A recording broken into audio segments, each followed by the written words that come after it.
نحمده ونصلي ونسلم على رسوله الكريم أما بعد أعوذ بالله من الشيطان الرجيم بسم الله الرحمن الرحيم يا أيها النبي إنا أرسلناك شاهدا ومبشرا ونذيرا عن أبي سعيد رضي الله تعالى عنه قال النبي صلى الله عليه وسلم الناس يصعقون يوم القيامة فأكون أول من يفيق رواه البخاري في الصحيح اللهم صل على محمد النبي الأمي وعلى آلہ وسلم تسلیما۔ جا زندگی مدینہ سے جھونکے ہوا کے لا، جا زندگی مدینہ سے جھونکے ہوا کے لا، شاید حضور خفا ہیں منا کے لا، کچھ ہم بھی اپنا چہرہ باطن سنوار لیں، کچھ ہم بھی اپنا چہرہ باطن سنوار لیں، بو بکر سے آئینے عشق و وفا کے لا، دنیا مسلمہ پہ بہت تنگ ہو گئی، فاروق اعظم کے دور کے نقشے اٹھا کے لا، جن سے گناہ نے ہمیں محروم کر دیا، جن سے گناہ نے ہمیں محروم کر دیا، عثمان غنی کے وہ زاویے شرم و حیا کے لا، مغرب کی گلیوں میں مارا مارا نہ پھر اے گدائے علم، مغرب کی گلیوں میں مارا مارا نہ پھر اے گدائے علم، جا دروازہ علی سے خیرات جا کے لا۔ میرے انتہائی واجب الاحترام مسلک اہل سنت والجماعت احناف دیوبند سے تعلق رکھنے والے میرے غیرت مند نوجوان بھائیوں اور دوستوں، میں نے اپنے عنوان کے مطابق قرآن کریم کی ایک آیت کریمہ تلاوت کی ہے۔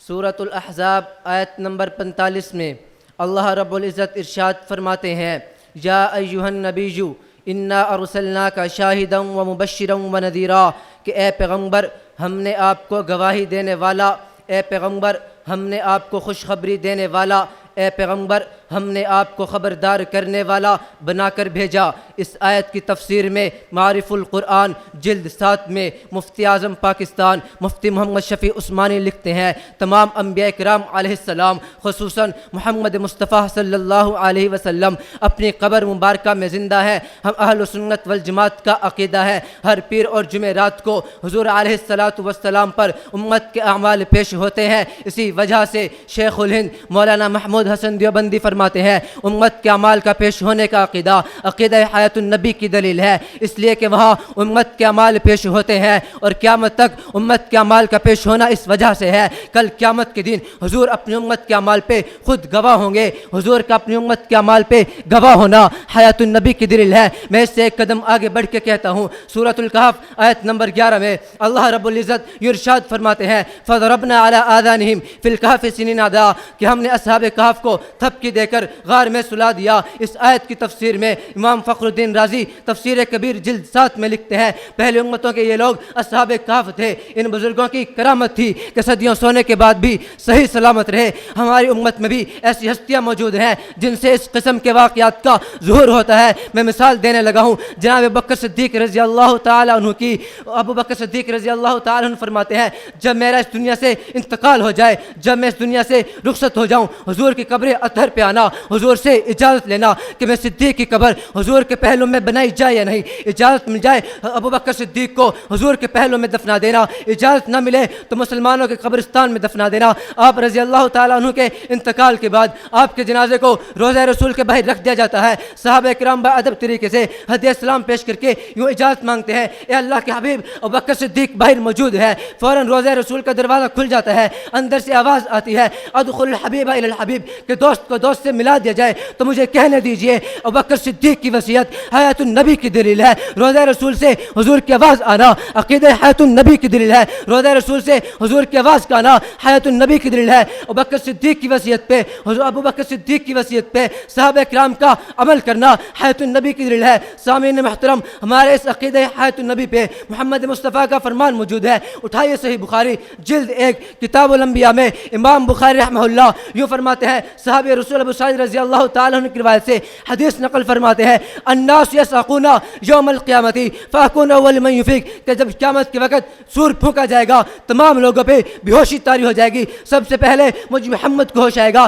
سامعین محترم، قبر اطہر میں حضور پہ بے ہوشی کا طاری ہو جانا عقیدہ حیات النبی کی دلیل ہے، اس لیے کہ بے ہوشی زندہ پہ طاری ہوا کرتی ہے، مردہ پہ بے ہوشی نہیں طاری ہوا کرتی۔ اسی طرح مسند ابی یعلا میں حضرت ابو ہریرہ کی حضرت عیسیٰ کے متعلق روایت موجود ہے، حضور فرماتے ہیں ثم لئن قام علی قبری فقال یا محمد لاجیبنہ، کہ قرب قیامت میں حضرت عیسیٰ کا نزول ہوگا، حضرت عیسیٰ میرے امتی بن کے آئیں گے، تمام مسلمانوں کو لے کر میرے قبر اطہر پہ حاضری دیں گے، حضرت عیسیٰ مجھے سلام پیش کریں گے، میں حضرت عیسیٰ کے سلام کا ضرور جواب دوں گا، تو مجھے کہنے دیجئے حضرت عیسیٰ کا حضور کی قبر پہ آنا عقیدہ حیات النبی کی دلیل ہے، حضرت عیسیٰ کا حضور کو سلام کرنا عقیدہ حیات النبی کی دلیل ہے، حضور کا حضرت عیسیٰ کے سلام کا جواب دینا عقیدہ حیات النبی کی دلیل ہے۔ جب میرے عقیدے پہ رب کا قرآن بھی موجود ہے، جب میرے عقیدے پہ رسول اللہ کا فرمان بھی موجود ہے، جب میرا عقیدہ روز